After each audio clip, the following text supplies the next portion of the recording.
n'y a pas de contestation possible. Ils dominent le match de bout en bout. Ils ont toutes les occasions du match. Et même quand ils vont au tir au but, qui est censé être pourtant le terrain favori des Égyptiens, c'est encore le Sénégal qui sort gagnant. Quand ils jouent contre le Sénégal, ils attendent juste la sentence. Tout ce qu'ils peuvent faire, c'est prier. Ils n'ont ni la solution offensivement, ni défensivement. Aujourd'hui, il y a des joueurs dans le football africain qui ont besoin de cette Coupe d'Afrique des Nations. Et parmi ces joueurs, Mohamed Salah est en tête des listes. Souvenez-vous des confrontations Messi-Cristiano. Ce n'était pas seulement des classicos, c'était Messi contre Cristiano.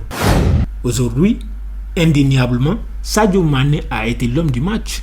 Mohamed Salah est rentré à la maison. Qui est sorti gagnant de cette rivalité?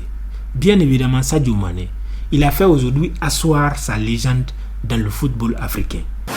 Sadio Mané est rentré dans l'histoire de la CAN. Il est rentré dans l'histoire du football africain comme l'un des joueurs les plus accomplis de toute l'histoire du continent. À chaque fois qu'on va parler de l'Afrique, Mohamed Salah ne passera jamais devant Sadio Mané. Le Sénégal vient d'infliger la plus grande humiliation de toute l'histoire de la CAN à l'Égypte. Et dans cette vidéo, vous allez comprendre pourquoi. Parce que dit comme ça peut être surprenant, vu que le score du match n'était que de 1-0. Mais non, il ne faut pas regarder le score, il faut regarder plus loin que ça. Regardez l'historique des matchs qu'ils ont joués, le contexte dans lequel ils ont joué ce match et surtout le scénario complet du match qu'ils viennent de jouer. Et dans cette vidéo, je vais te dévoiler les 3 raisons pour lesquelles cette victoire sénégalaise ne se limite pas seulement au score de 1-0. Non, ça va loin, beaucoup plus loin que ça. Et dans un instant, tu vas découvrir pourquoi. La première raison, c'est la domination de l'équipe du Sénégal sur l'équipe d'Égypte. Le Sénégal a complètement dominé et détruit l'équipe d'Égypte lors de la finale de la Coupe d'Afrique des Nations 2021. Ils ont refait la même chose lors des qualifications pour la Coupe du Monde. Et aujourd'hui encore, ils ont dominé l'équipe d'Égypte de bout en bout. L'Égypte ne peut même pas contester les victoires des Sénégalais. C'est-à-dire que parfois, tu peux perdre un match, mais tu peux avoir des arguments. Tu peux dire qu'on a mieux joué que l'adversaire. Tu peux dire que l'arbitre n'a pas été en notre faveur et des choses comme ça. Mais quand le Sénégal joue contre l'Égypte, il n'y a pas de contestation possible. Ils dominent le match de bout en bout. Ils ont toutes les occasions du match. Et même quand ils vont au tir au but, qui est censé être pourtant le terrain favori des Égyptiens, c'est encore le Sénégal qui sort gagnant. Aujourd'hui, quand tu voyais l'expression faciale des Égyptiens, tu voyais à la fois la tristesse, mais aussi la peur. Qu'est-ce qu'ils peuvent faire? Qu'est-ce qu'ils pouvaient bien faire face à cette équipe sénégalaise? Quand ça ne marche pas avec les yeux, qu'est-ce que l'Égypte fait? Ils défendent. Sauf qu'avec le Sénégal, défendre, c'est aussi prendre le risque de se faire harceler constamment dans le match. Donc, quelque part, ils savaient que ça n'allait pas marcher à 100%. Alors, est-ce qu'il faut jouer? Quand tu regardes en face, l'armada offensive des Sénégalais, c'est irrésistible. Quelle équipe aujourd'hui dans cette CAN peut se taper la poitrine pour dire que je peux faire jeu égal avec l'équipe du Sénégal? Peut-être le Nigeria ou un peu aussi le Maroc. Sinon le reste, tu ne peux que défendre et prier. Donc, l'Égypte ne pouvait pas jouer. Il ne faut pas leur en vouloir. Ils ne jouent pas au foot, ils ne font pas honneur à leur histoire. Mais attention, regardez contre qui ils sont en train de jouer. C'est là qu'on comprend que le Sénégal a traumatisé l'équipe d'Égypte. Parce que ce n'est pas censé se passer comme ça. C'est les Égyptiens qui sont censés s'imposer aux Sénégalais. C'est eux qui sont censés dicter les règles du jeu aux Sénégalais. Vu que c'est eux qui ont une plus grande histoire dans cette compétition. Mais ce n'est pas comme ça que ça se passe. Quand ils jouent contre le Sénégal, ils attendent juste la sentence. Tout ce qu'ils peuvent faire, c'est prier. Ils n'ont ni la solution offensivement, ni défensivement. Lors de la CAN que le Sénégal a gagné, c'était au tir au but. Lors des qualifs de la Coupe du Monde, c'était au tir au but également. Et aujourd'hui, le Sénégal a gagné dans le jeu. Ils n'ont même pas donné cette fois la chance aux Égyptiens d'aller au moins au tir au but. Mais croyez-moi, cette domination du Sénégal sur l'équipe d'Égypte a une autre conséquence. Parce qu'aujourd'hui, on peut dire sans hésiter que Mohamed Salah vient de rater sa toute dernière CAN. Si Salah remporte encore la Coupe d'Afrique des Nations, ça va être une surprise pour tout le monde. Tous les fans de foot, même les supporters de Salah, savent aujourd'hui que c'est fini pour lui. Et quelle équipe a mis Salah dans cette position?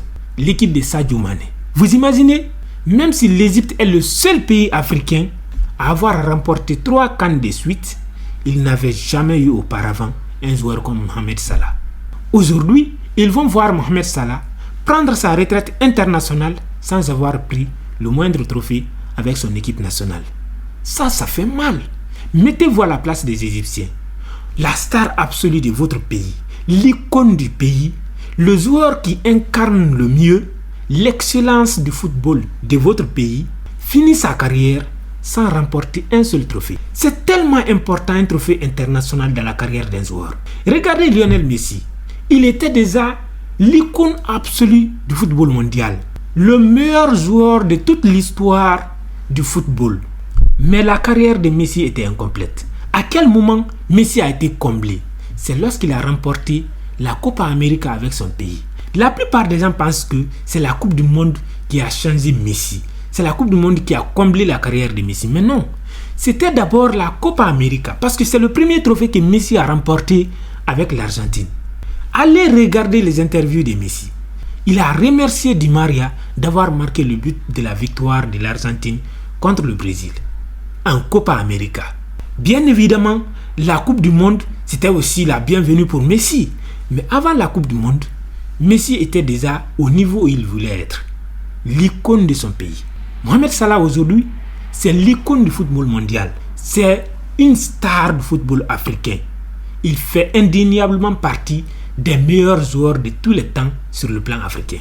Mais à chaque fois qu'on va parler de l'Afrique, Mohamed Salah ne passera jamais devant Sadio Mané. Rien que les confrontations comme ça là, ça ternit l'image de Mohamed Salah. Bien évidemment, je ne parle pas de son image en tant que sportif, mais quelque part, ça met des points rouges sur sa carrière en tant que footballeur. Cristiano Ronaldo n'a été un joueur comblé que lorsqu'il a remporté l'Euro avec son pays. Donc chaque grand joueur que vous connaissez, toutes les stars de foot qui ont régné sur le football mondial avaient un rêve. Quand vous voyez les interviews des grands joueurs, des plus grands joueurs du monde, ils vont toujours vous dire que mon rêve s'est réalisé lorsque j'ai remporté un trophée avec mon pays. Souvenez-vous de ce que Sadio Mané disait lorsque le Sénégal a perdu sa première finale contre l'Algérie. Il a dit que je préfère échanger ma Ligue des Champions contre une Coupe d'Afrique des Nations. C'est pour vous dire combien de fois c'est important pour lui. Et Mané a fini par remporter la Coupe d'Afrique des Nations. Aujourd'hui, il y a des joueurs dans le football africain qui ont besoin de cette Coupe d'Afrique des Nations. Et parmi ces joueurs, Mohamed Salah est en tête des listes. Ensuite vient Osimhen. Osimhen avec le Nigeria. Pour avoir le statut d'icône du football africain, il doit remporter la Coupe d'Afrique des Nations. Il y a Achraf Hakimi. Lui aussi doit remporter cette Coupe d'Afrique des Nations. Parce que ce sont des joueurs qui incarnent aujourd'hui l'image même de leur pays. Pas seulement sur le plan footballistique, non. Ce sont des joueurs qui sont vus à l'extérieur comme les ambassadeurs de leur pays. Venir alors apporter ce trophée-là à leur pays, c'est une mission individuelle pour chacun de ces joueurs. Et la troisième raison, c'est que Salah vient de perdre pour la 3e fois de suite son duel individuel avec Sadio Mané. Salah et Mané n'ont jamais été amis.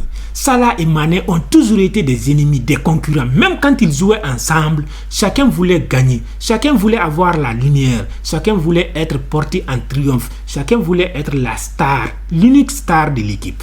Il y a des fans de Mohamed Salah qui estimaient que c'est lui qui mérite d'être la star de l'équipe parce qu'il marquait plus de buts et éventuellement faisait plus de passes décisives. Mais attention, derrière les buts et les passes décisives de Mohamed Salah, il y avait beaucoup d'efforts de Sadio Mané, beaucoup de passes décisives de Sadio Mané et Firmino. Et donc, les Sénégalais et globalement les supporters de Sadio Mané estimaient que c'était Sadio Mané la force, le cœur du jeu de l'équipe de Liverpool. Il y a même des supporters de Sadio Mané qui se réjouissent aujourd'hui de la galère que traverse Mohamed Salah dans son club de foot. Cette rivalité-là a toujours existé entre ces deux joueurs. Et bien sûr, leur entraîneur Klopp a fait beaucoup d'efforts pour que ça marche, pour que les deux arrivent quand même à jouer ensemble sans qu'il n'y ait d'étincelles à chaque match. Aujourd'hui, avec leur pays, Mané a démontré encore et encore qu'il est le meilleur. Ou en tout cas, que son pays est le meilleur. Et étant donné que Mané c'est le symbole de son pays, étant donné que Mané c'est la star de son pays, de son équipe, donc, quelque part, c'est comme s'il avait démontré qu'il était meilleur que Mohamed Salah. Souvenez-vous des confrontations Messi-Cristiano. Ce n'était pas seulement des classicos, c'était Messi contre Cristiano. Et c'est comme ça a toujours été comme ça dans le foot. Dans n'importe quel sport, quand il y a deux stars, des équipes de deux stars qui se croisent à un moment donné, les yeux sont rivés sur les deux joueurs. Et aujourd'hui, indéniablement, Sadio Mané a été l'homme du match. Mohamed Salah est rentré à la maison.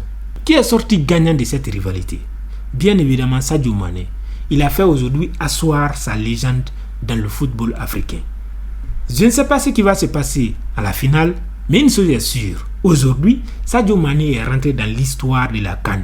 Il est rentré dans l'histoire du football africain comme l'un des joueurs les plus accomplis, l'un des plus grands joueurs de toute l'histoire du continent.